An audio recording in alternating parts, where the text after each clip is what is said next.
Notre invité du grand entretien ce matin, c'est Mathieu Boëch. Bonjour, vous êtes le président fondateur du mouvement 300 pour la France que vous avez fondé ces derniers mois pour mettre en valeur les entrepreneurs français. Vous avez fondé le cabinet de conseil Atlas AI ainsi que la plateforme Ce 1000 fois. C'est dédié à la mise en valeur des talents et de la réussite entrepreneuriale. 300 pour la France, qu'est-ce que c'est? C'est quoi la différence avec le MEDEF, avec Croissance Plus? C'est un nouveau mouvement pour les entrepreneurs français. Alors déjà, la première différence, merci de m'accueillir, Laure Closier, pour commencer. La première différence entre 300 pour la France et les autres mouvements, c'est que c'est tout nouveau. C'est un mouvement indépendant qui est porté par le terrain et qui a une ambition démesurée. C'est de faire de la France le meilleur pays au monde pour entreprendre et de rendre à la France sa place dans le concert des nations, c'est-à-dire en faire de la France une grande puissance. Comme le dit le slogan, je ne sais pas si ça va tourner encore, mais la France a tout pour réussir. Toujours, on n'a pas changé. C'est vrai, je suis d'accord, la France a tout pour réussir, sauf que la France ne réussit pas. Donc les entrepreneurs, ils ont une grosse frustration, on le rencontre au quotidien. On peut peut-être approfondir sur ce sujet-là, mais de cette frustration, de cette colère, naît une envie de s'engager qui est de plus en plus présente et 300 vient fédérer, catalyser cette envie dans des propositions concrètes. C'est pas du tout un mouvement de contestation, un mouvement qui est là pour participer. Mais c'est des entrepreneurs qui veulent faire de la politique ? Pas du tout. Ces entrepreneurs, et c'est à partisans, déjà, ça c'est hyper important, c'est des entrepreneurs qui veulent apporter des solutions. Déjà, il faut comprendre qu'un entrepreneur, c'est une machine à identifier des problèmes. Donc quand on est entrepreneur, on voit des problèmes partout, mais en plus, on voit des solutions et on se demande comment est-ce qu'on pourrait résoudre ces problèmes. Et on les passe à l'action. Le pays, aujourd'hui, il est bloqué, on manque de vision pour le pays, on n'a pas de vision d'avenir pour la France, il y a un blocage qui est très fort, et ça a un impact au niveau macroéconomique, mais aussi au niveau du quotidien des entrepreneurs et des entreprises. Et ces entrepreneurs, ils voient un très gros problème et ils ont envie de se rassembler pour apporter des grandes solutions. Donc c'est un engagement, oui, qui est politique dans le sens où ils vont apporter des idées pour le pays, mais c'est partisan dans le sens où ils veulent des idées pragmatiques, de terrain, des choses que nous, au quotidien, on voit tous les jours qui sont comme des évidences et que personne ne met en œuvre pour enfin libérer les énergies dans le pays. Ce qui vous permet de fédérer aujourd'hui un certain nombre d'entrepreneurs, vous avez fait une tribune notamment dans l'Express avec un certain nombre d'entrepreneurs, c'est qu'il y a un ras-le-bol fiscal, il y a des entrepreneurs qui se sentent maltraités, mal compris. L'entreprise est devenue dans le débat sociétal actuel un problème ou une source de revenus qu'on peut taxer pour aller trouver des financements. Oui, en fait, il faut savoir que le vase est sur le point de déborder. On dit le vase a débordé, mais non. Mais il est en train de se remplir très fort. Il y a vraiment un ras-le-bol. Le mouvement, il a été initié quand je suis allé à la rencontre d'entrepreneurs, d'indépendants, d'auto-entrepreneurs, de plein de personnes au printemps. C'est quelque chose qui vient d'assez loin, qui n'est pas de maintenant. Et les entrepreneurs se sentent entravés dans leur quotidien, dans leur prise d'initiative, dans l'image que donne la réussite et l'entrepreneuriat en France. Et ils se sentent simplement maltraités dans le pays et pas reconnus à leur juste valeur. Alors vous dites, on est là pour proposer des solutions. C'est quoi la solution pour lutter contre l'entrepreneuriat bashing? Alors pour l'entrepreneuriat bashing spécifiquement, on peut avoir des solutions toutes simples, comme par exemple éduquer les enfants à l'entrepreneuriat, à la prise de risque, à la résolution de problèmes dès l'école.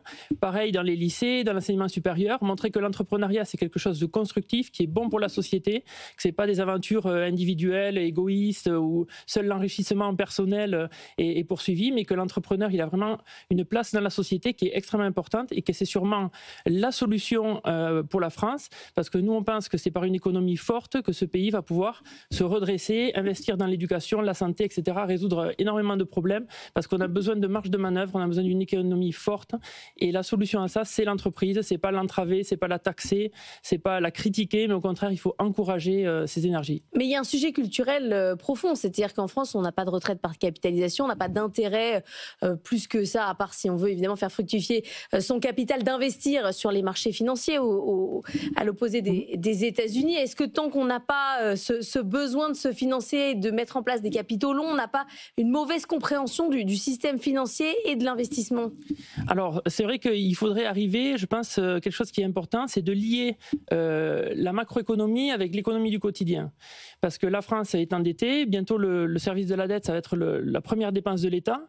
Je ne sais pas s'il y a un État dans le monde qui va dépenser autant dans le service de sa dette. Il n'y a pas de croissance. Ça fait 20 ans que la croissance est entre 0 et 1, qui est vraiment atone. Et tout ça, en fait, ça a une traduction dans le quotidien des entrepreneurs. Tout simplement, les gens n'ont pas de pouvoir d'achat. Donc, quand on cherche des clients, si le pouvoir d'achat est contraint par que des dépenses contraintes, le téléphone, logement, déplacement, électricité, fortement, quand on monte une entreprise, c'est difficile de trouver des clients. Les personnes, parfois, sont mal dans leur emploi. Ils ont peur de changer d'entreprise parce qu'ils se disent, si je change d'entreprise, je ne vais pas trouver un poste parce qu'il y a du chômage, parce que c'est compliqué. Donc, ça a aussi du mal-être dans le quotidien des salariés. Donc, je pense qu'il y a aussi un travail de pédagogique assez important à faire pour pouvoir lier ces problèmes macroéconomiques avec le quotidien des Français et montrer que la voix des entrepreneurs qu'on représente par 300, mais je ne suis pas le seul.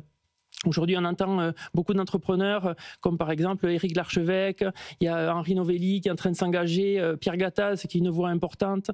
On a aussi Jean-Philippe Cartier qui est admirable, qui prend la parole en ce moment. Mais toute cette voix-là, en fait, elle n'est pas là pour défendre une corporation de patrons ou je ne sais quoi, mais elle est vraiment là pour dire ce pays a un potentiel immense, il est reconnu dans le monde entier comme un phare culturel, un exemple, etc. Et en France, on fait tout le contraire de ce qu'il faut faire.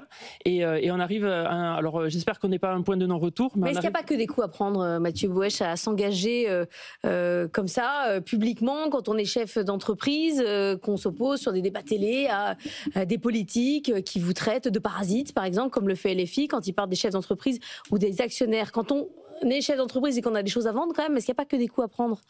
Alors, moi, si on me traite de parasite, c'est pas forcément un coup parce que je me considère pas comme tel et je pense que c'est un sophisme assez simple. En fait, il n'y a pas vraiment grand chose à répondre. Au contraire, on a envie de débattre. On ne dit pas que les idées qu'on va apporter, c'est les meilleures.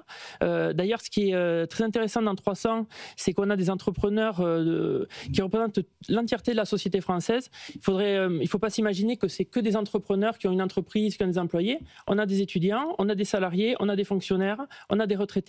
Alors pourquoi ils sont dans un mouvement d'entrepreneurs ? Parce qu'en fait, ils se reconnaissent dans l'esprit d'entreprise. Et ça, c'est quelque chose qui unit beaucoup de Français. Et je pense qu'il y a quelque chose aussi qui est assez important, c'est qu'on a fait un sondage auprès des Français avec CSA au mois de juillet. Il y a 71% des Français qui veulent plus d'entrepreneurs dans le débat public. Ça, c'est clair. Et il y a 85% des Français qui disent que l'entrepreneur est indispensable pour le pays.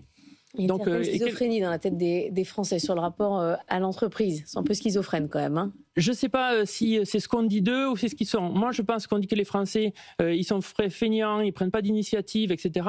Moi, quand je regarde les gens travailler, je vois tout le contraire. Je vois des gens qui sont positifs, qui en veulent, qui se battent. Par contre, il y a un État en face qui les empêche de prendre des initiatives, qui met 45 000 réglementations en 20 ans nouvelles. La France est le dernier pays de l'OCDE en termes de pression fiscale, 38e sur 38. Il faut imaginer que dans cet environnement-là, les entrepreneurs et aussi les salariés du privé, tous les gens qui se battent au quotidien, sont des héros parce que l'environnement est extrêmement compliqué. Merci beaucoup d'être venu ce matin, Mathieu Boëch, le président du mouvement 300 pour la